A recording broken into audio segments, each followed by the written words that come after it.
Welcome to the NICU Today Podcast, a podcast to give families a new point of support as they navigate the NICU journey. Thank you for listening. Please don't forget to subscribe wherever you enjoy your podcast and share this episode with anyone who might find it helpful.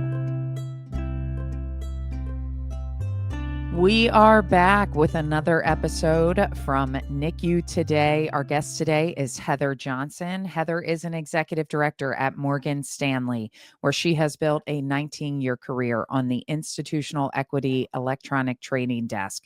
She is also the founder of the Love for Liam Foundation, established in honor of her son Liam, whose brief but powerful presence continues to inspire her mission to advance research and improve epilepsy outcomes for families. Heather is a passionate advocate for community engagement and has contributed her time and expertise to numerous nonprofit organizations. As a proud mother to Emma, 8, Mia, 2, and Liam, she leverages both her personal journey and professional expertise to advance initiatives that support others. Heather, thank you so much for being a guest on the NICU Today podcast. Thanks so much for having me. It's such an honor to be here. Yes, well, our paths crossed many years ago and we've stayed in touch. We're thrilled to have your organization, Love for Liam, partner with us on our annual Interfaith Remembrance Service that we host each fall. But would love to just start with you telling us a little bit about your family, about your journey to starting a family. Yeah, absolutely. So nothing went according to plan in our family planning, which is really difficult for a type A personality. But I eventually just learned how to roll with it. All three of our kids were through fertility, so I'm really grateful for science. With Emma, our oldest, we got lucky with IUI, and with Liam and Mia, we went through the IVF process. And, after welcoming your daughter, so was Emma full term? Yes, Full term, brought her home, yes, totally yes. different experience. And then you found out you were expecting your son, Liam. Tell us a little bit about what that journey looked like after he was born. Yeah, absolutely. So yeah, they were both so different. I definitely think we took Emma for granted, and everything was pretty typical and went according to plan. And when I was in labor with Emma, it was pretty fast and furious. She was delivered in under 3 hours from when contractions started. So from the start, Liam was really different. It was really slow and steady. I wasn't sure when I should go to the hospital. I had remembered with Emma that the car ride from home to the hospital when contractions were on top of each other was really difficult. So I really wanted to get ahead of that. So for Liam, we got to the hospital early and they thought they were going to send us home, except they did an ultrasound and they saw that he wasn't making the mouth movements that a baby in utero should be making, which up until this point, I had had a healthy pregnancy, nothing had shown to be abnormal. He was also, because he was through IVF, I had a little bit more of this sense of security because you do all this additional testing, so you think everything's going to be fine. So when we did that ultrasound, I didn't know what that meant. I later learned that sometimes that can mean that the baby's in distress or there's something abnormal. So they admitted us to the hospital. And then because of that, they had the NICU team in the room with us. So right, after he was born, they kind of swept him away to kind of do any, initial checks on him. And then at the same time, my placenta decided that it didn't want to come out. So I had to be taken to the OR for that, and Liam was in the NICU. So my poor husband was just sitting there, kind of waiting for both of us to come out. And this was also at the time of this was in August of 21. So it was kind of when the Delta variant was peak. So obviously, you had to keep your distance from everyone, which I think also kind of added to the stress of everything. Um, so when I came out of the OR, I wasn't really feeling great. So to be able to process everything that my son wasn't in the room with us and that I had to go to the separate NICU to go see him, It was definitely a lot to take in, but I think we all go into like parent mode, and you're just like, okay, I need to figure out what I need to do for my kid. Um, and It's a lot to digest. You're learning this whole new language. You're trying to figure out what's wrong. At that point, they the two biggest things were that he couldn't swallow, and he was making these bicycle kicks with his legs, which we later learned were signs that he was having seizures. But they did, all the testing that they could do, and they couldn't really find what the underlying cause was. They thought it was likely neurological. So, we're so lucky to have CHOP so close. So I made the immediate ask to have him transferred to CHOP. We were really lucky that they had an open bed and that, he could be transferred on day 3. He was transferred to CHOP. And can I ask kind of how did you, all this information is being thrown at you, all of trying to figure out he was born at one hospital. You had already experienced a full term birth, taking your daughter home. This was all new and not expected. So a lot of people, may anticipate we knew we would be in the NICU with Claire and Mary, right? And for you, that was not expected necessarily. How did you go through processing all of this information they were sharing with you? Were you writing things down? Were you taking notes? Were you just trying to just take it a minute at a time? Kind of how did you process through this time? Yeah.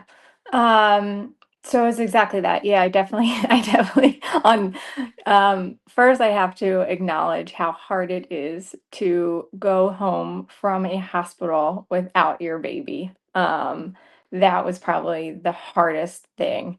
Um, and then you're like, okay, we need to figure out what's wrong. So then, and how, we had Emma home with us. So how are we going to coordinate going to see Liam in the NICU? And of course, making sure Emma's life stays as normal as possible. So we did. We brought in a notebook. I had that like on day 2 ready to go. And um, you shouldn't be Googling, but it's kind of your only resource. It's like any sign or symptom you're trying to figure out and piece together what could possibly be wrong. I think one thing that was really cool, I spoke with a postpartum doula after Liam had passed, and when I was kind of explaining the delivery to her, she said that maybe your body knew something was wrong, which is why the labor had looked so different from Emma. And I just thought that was so cool. And I just, I absolutely agreed with her. And I thought, gosh, our body just has such an intuition, when it kind of comes to carrying and delivering babies. So I thought that was really beautiful, and I wanted to share it. Oh, that is really beautiful. And with Liam at CHOP, did you one postpartum doula, great resource. Did they have that available at CHOP for you to talk to? They didn't. So it was actually through my company, Morgan Stanley. So they offered a service called Phoebe. And through that service, we kind of had a list of advocates that we could speak with during or after. Well, and that's a good reminder for our listeners, depending on your employment and where you may be, and to look into the resources that are available for you. If you are expecting post delivery, there may be resources like what you were just sharing that people Yes. can tap into for Yes. sure, which I don't think you necessarily always think about what might be available through your health insurance, to access those resources. How long did you have, Liam with you? 23 days. And how did that look for your family with an older sister at home, Liam in the hospital? How did you kinda navigate through that? Yeah, so when Liam was in the hospital, we pretty much had two goals: to keep our daughter Emma's life as normal as possible and to give Liam as much love as possible. So it was summertime, so we would drop Emma off at our summer camp in the morning, and then we would drive straight to CHOP, and we would hope to make it in time for rounds so that we could hear updates direct from his care team.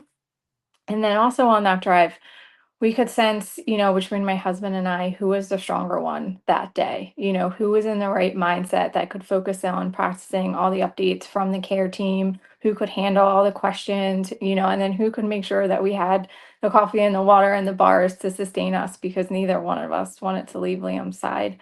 So we really just kind of could figure out each day like who was holding up better.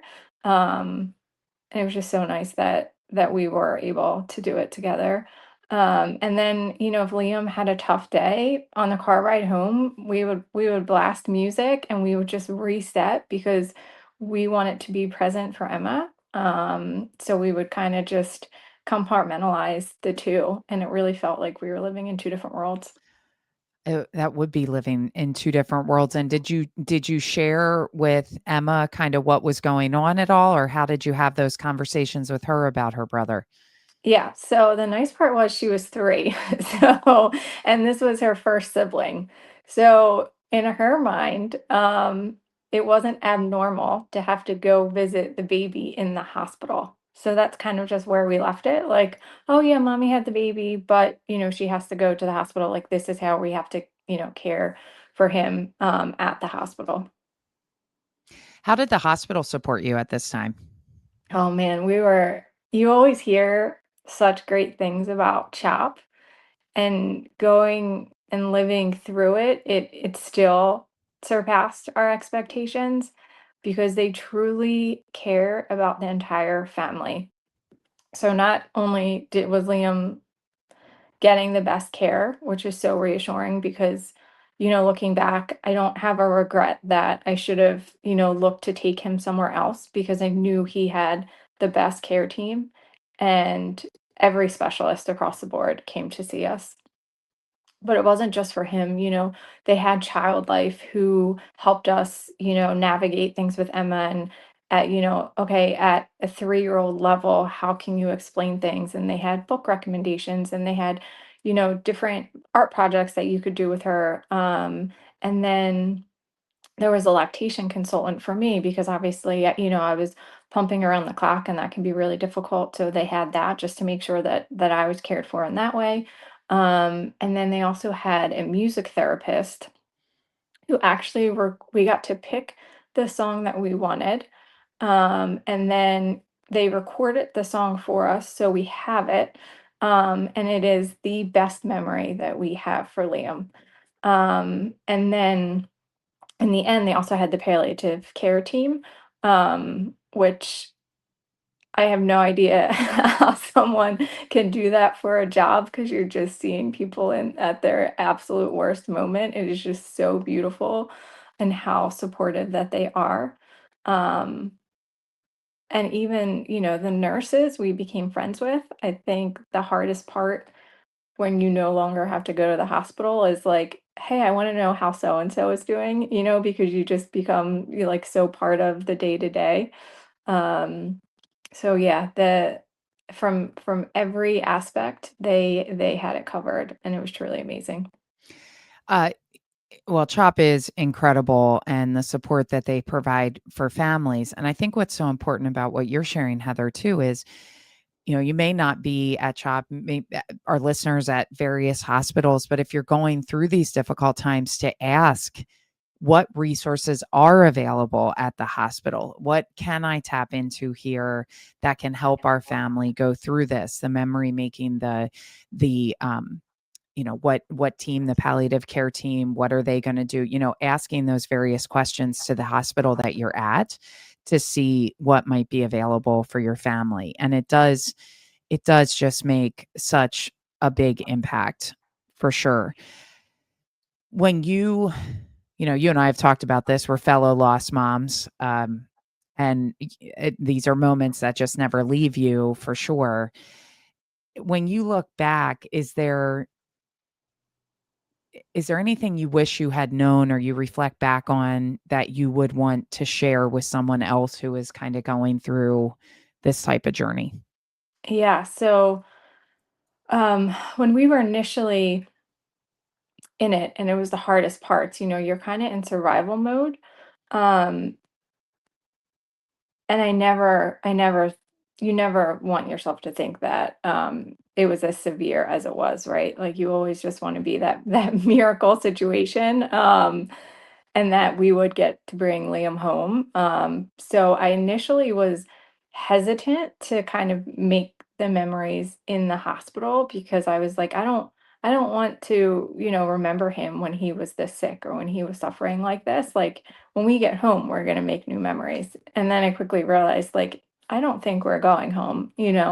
So at that point, I made sure that I took as many pictures as possible and videos. I wish I had taken more videos, because that's what I look at now for the memories. He's still my sweet boy, and I still, even if he had a breathing mask on, I still want to see him.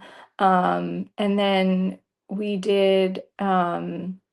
I have a memory box that I'll look at every now and then. That just helps me connect with him. And we cut a piece of his hair, so I have a piece of his hair in there. We did handprints, we did footprints.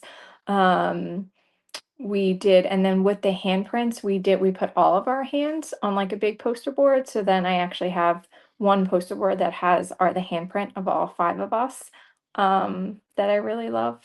Um, and for us, so we just read as many books as possible. And I actually ended up buying um, the super fudge like chapter books, and that was like a beautiful memory with us, right? Was just like that's how we're going to connect with him. We're going to read him books. So I think just utilize your time there. And I know when you're there, you're in survival mode and you're just trying to like figure out how to make things better, but they might also be your only core memories. So it's nice to kind of focus on that for a little bit too. Oh, I love all of those that you mentioned, and I'm smiling here because several of them we did as well with our son William, and with Mary. When our daughter Mary passed 8 years prior, we really didn't do a lot of that memory making. It was a little bit of a different time. The child loss piece, I think, in the hospital setting wasn't, I feel like it wasn't focused on as much about the memory making and doing some of those different activities, and there was so much that we wish we had done looking back on Mary's passing that we were able to do when our son William passed away in 2018. But make the memories. And I even remember I have a dear friend who shared with me, her child passed away, and it was a very unexpected, and they did not necessarily want the photos or the memories at that time. And she has shared with me that a nurse said, just let me take the pictures. I'll put them in a sealed envelope. You never have to look at them, but just let me take them. And I know she shared that it was really important to her to still have those today. Yes. Right. Yes. And so making sure that even if you don't think you want those memories today, make the memories. We look back and, we just actually, my husband and I speak about this frequently, but with Mary, we didn't do kangaroo care with her. She passed Mhm. so suddenly, and the nurse said, do you want to do kangaroo care? And we hadn't held either of our daughters at that point. It was a time where you didn't do kangaroo care right away, and they were both so fragile. It was one of our biggest regrets. So Heather, when you're talking about, making the memories, doing all of the things, and this is for providers who are listening here too, one of the key phrases we use is get out of your comfort zone for providers to help families get out of their comfort zone, because it is hard going through child loss, and helping families to make as many memories as they can, even if it is out of their comfort zone, is so important. Yes, I love that. Right. Yeah. And one Yeah. other thing, so something that I had learned about when we had Mia after Liam was hospitals are now introducing rainbow baby programs, which was so helpful because obviously it's such a sensitive time. There's so many additional nerves going into it, and they put a rainbow on your door. And then this way, all of the staff know Oh, that this is a rainbow baby. Um, and then they put like together a little care package that has like a few different rainbow things, but just to acknowledge it. And as I was, in the wheelchair with Mia going down the hall, I think I saw like 11 rainbows on oh, doors, and I oh just my felt goodness. so much less alone. And it was really beautiful. So that I just want to make sure if anybody is delivering a rainbow baby, just ask your hospital if they have a program, because sometimes it's not, they don't really make it known. So it's just Mhm. good to ask about. Yeah, absolutely. And how do you and different families handle this in different ways. How have you incorporated Liam into your family, and how have you talked about Liam's life with the girls? Yeah, so we have a picture of Liam pretty much right when you walk in, you see the picture of him, and it's on the counter where like everything gets dropped when you walk in the door. So I just really like normalizing it. He's kind of always there. And I think it kind of triggers Emma to every now and then mention things about him. And then in our like collage of family pictures, we have actually a portrait that a good friend of mine made of him at the top, right? So just having those little reminders that he still is part of our family, I think, is super helpful. And then on his birthday, we always just like to sing to him, and I let the girls pick out whatever dessert that they want, and we sing to him. And again, just to acknowledge um, that he's with us just in a different way. I also go to the cemetery, maybe once a week I try to go.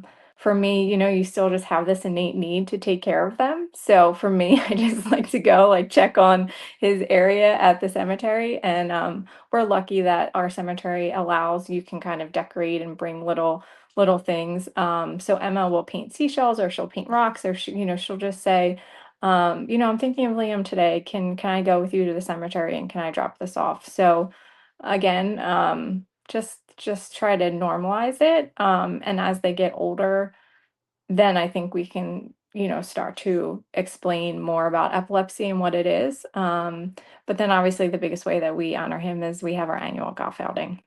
Yes, So for tell us me, yeah, tell us yes, about your nonprofit yeah. organization that you started for him. So so for the golf outing, I think one thing I struggled with is you still have this guilt where on birthdays or at Christmas, like I just feel like, am I doing enough for Liam? And it's kind of silly, but again, like you just have this innate need to take care of them. So um when we have our golf outing every year, I think it's our way to honor and celebrate Liam. And it's our way to think that we are still taking care of him. So after Liam passed, we knew we wanted to give back to CHOP because they were so incredible. And we were really focused on connecting to Liam in love and not pain. And we really wanted to have post-traumatic growth and not stress. And we were thinking about, okay, what could we do to kind of honor him? So my husband suggested a golf outing. Um, which I had never been to a golf outing. I don't golf, and I think one side effect for me, from all the trauma, was that I would feel overwhelmed easily. So I didn't know if we could do it, but I just saw how important it was to my husband, and I thought, okay, I'll commit to 1 year. And then when I saw all of the support, and it allowed us, we had 20 members from the CHOP team came and joined us. So being able to reconnect with his care providers was amazing. Um, and then just this is how I can continue to honor him. And when it comes, this is how we celebrate him. So the first year was a big success.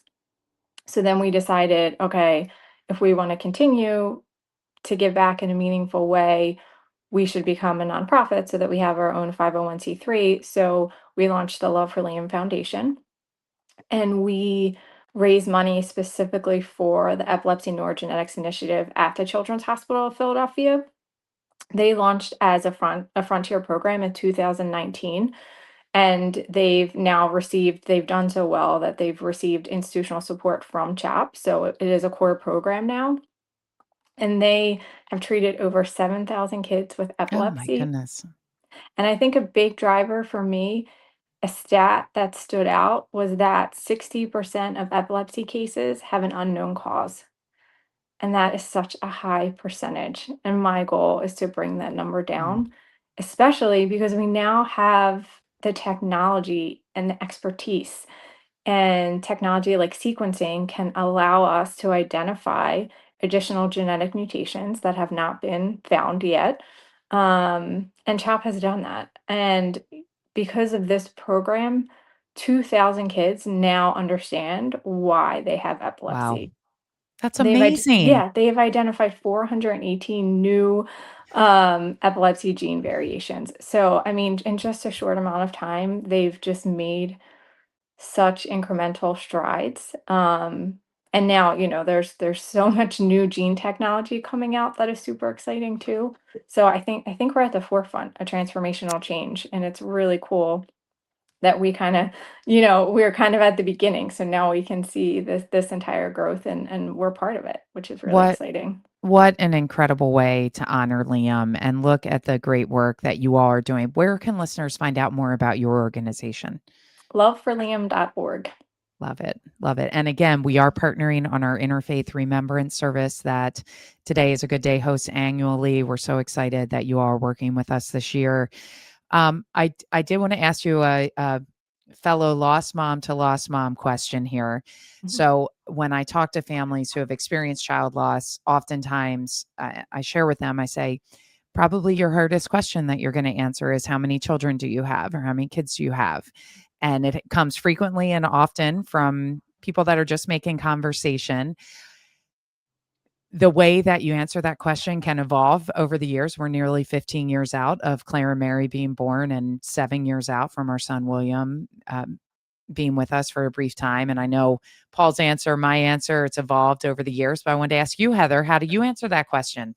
Yeah, so I actually don't have a set answer because it depends on my mood that day. And it depends on if I feel like I'm strong enough to handle it. Because a lot of times, if I say I have 3 kids, then they'll say, "Oh, how old are they?" And Yep. then you're like, well, and then depending on the day, if I feel like getting into it, then I say Emma and Mia, and then saying we actually, lost our son at 3 weeks, but he would be 4. And then it's the usual look of shock, and then I'm so sorry that I asked. And I always feel I am so happy that you asked. I love talking about my kids. Um, but if I just want it to be a quick conversation, I do just say Emma and Mia.